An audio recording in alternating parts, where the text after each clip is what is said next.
Olá, meu querido jovem, que alegria estar com vocês no resumo da lição. Como fazemos toda sexta-feira, estamos aqui para trazer uma visão geral da lição da semana. Estamos na 8ª semana, que veio com o título Defesa de Direitos. É interessante que muitos cristãos da Inglaterra, ao serem perseguidos, resolveram partir para um outro lugar, a Nova Inglaterra, o que viria a ser os Estados Unidos. E chegar ali, essa perseguição foi no século XVII, então eles chegaram no ano de 1631. E ali então, neste grupo, eles tomaram a decisão de estabelecer novas regras, uma nova forma de pensar. Chegaram de uma cidade dos Estados Unidos, que sempre é difícil para eu falar, mas é Massachusetts. E assim eles, ao chegar ali, estabeleceram regras que envolvia também o aspecto religioso. Por exemplo, todos teriam que ser dizimistas, frequentar a igreja, batizar suas crianças. Inicialmente as ideias eram boas, um grupo crendo da mesma forma e tendo regras como se tem na igreja e tem na sociedade. Só que ao misturar, qual foi o problema? Não se permitiu ter outra forma de pensar. E por isso que até quando um homem chamado Roger Williams resolveu pregar contra essa unidade do Estado com a igreja, ele foi expulso do grupo que ali estava. Ao ser expulso, ele então teve que se juntar aos nativos que os ajudaram. A lição ainda diz assim, ó: evidentemente os puritanos foram para os Estados Unidos em busca de liberdade religiosa para si mesmos, mas não para os outros. Os perseguidos tornaram-se novamente os perseguidores. Você percebeu que a lição sempre tem trazido histórias assim? Para que a gente depois chegue em dias atuais e veja que isso não é saudável. Martinho Lutero, de perseguido a perseguidor. E aí você viu também na nova, como é que chama? Quando surgiu a igreja anglicana, da mesma forma, com Calvino, e você percebe que quando se há essa unidade da igreja com o Estado, em vez de ser bênção, vira maldição. O interessante é que Roger Williams pediu autorização à Inglaterra e abriu uma colônia onde aqueles que ali viviam realmente tiveram essa liberdade de crer e foram pessoas de várias denominações para ali congregar. Acusações civis e religiosas, elas sempre existiram. E Paulo sofreu tremendos abusos em muitos lugares que ele visitou como missionário e certamente valorizava a liberdade religiosa. Olha, por exemplo, em Coríntios, quando ele foi ali acusado e tentaram prendê-lo, ele esteve diante de Gálio, que era o procônsul da Acaia, e fez algumas distinções entre leis civis e leis religiosas. Então, quando Paulo esteve diante de Gálio, você pode ver em Atos 18, verso 15, Paulo não foi condenado porque ele não via problemas naquilo que Paulo falava, ao ponto de levá-lo à cadeia ou mesmo ser morto por isso. Assim também em Atos 25, você vê Paulo diante de Festo, e Festo também não viu motivo para condená-lo. Paulo enfatizou claramente a diferença entre ofensas religiosas, que era acusado, e os deveres civis dos magistrados em sua argumentação de Atos 25.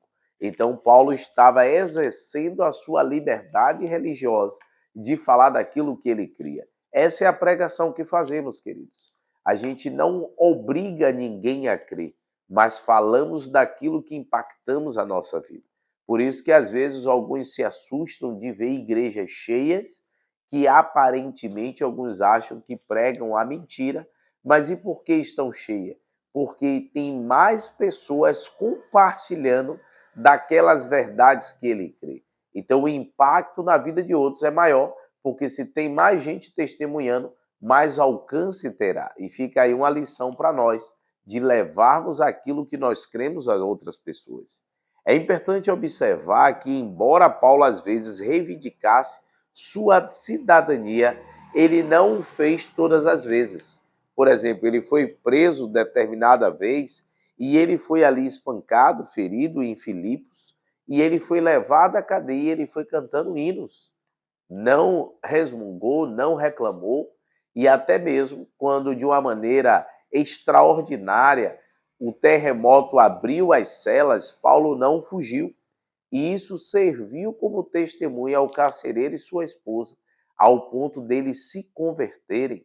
Paulo tinha esse cuidado de que as suas decisões influenciassem as pessoas, e por isso que o maior direito que ele exercia era de pregar, e o maior objetivo era verem pessoas sendo salvas. Por isso que às vezes ele abriu mão dos seus direitos, quando isso podia interferir na salvação de outros. Você vê isso também quando ele chega ali em Coríntios, que começaram a acusar Paulo. Ele passou o maior tempo entre as visitas às igrejas e os lugares onde plantou a mensagem em Coríntios. E um certo grupo de cristãos que ali estavam acusaram que Paulo pregava por interesses pessoais, queria receber. E Paulo mesmo disse que o pregador é digno do seu salário, mas ele abriu mão para não ser pedra de tropeço para outros. Paulo vivia a vender nas suas tendas, como você encontra no livro de Atos, capítulo 18, verso 3. E Paulo deu uma lição importante para ali o povo de Coríntios, que serve também para nós. Ele disse, Paulo pediu aos cristãos de Coríntios que seguissem seu exemplo, priorizando o bem-estar dos outros acima dos seus próprios direitos, como você vê em 1 Coríntios 11, verso 1. Então, quando os meus direitos faz com que outros percam os seus direitos e constranja ao ponto deles se afastarem do evangelho, eu tenho que ter cuidado. Porque, por exemplo, olha aí a internet, né? Todo mundo quer argumentar, todo mundo quer estar certo. Querido, às vezes vale a pena abrir mão de estar certo para ver o bem-estar de outros. Às vezes vale a pena você não dar tanta ênfase a si, mas para ganhar outros a Cristo. Serve aí a lição de Paulo. Paulo valorizava direitos, privilégios e liberdades, mas valorizava mais ainda a salvação das pessoas. E essa é a essência dos seus ensinos.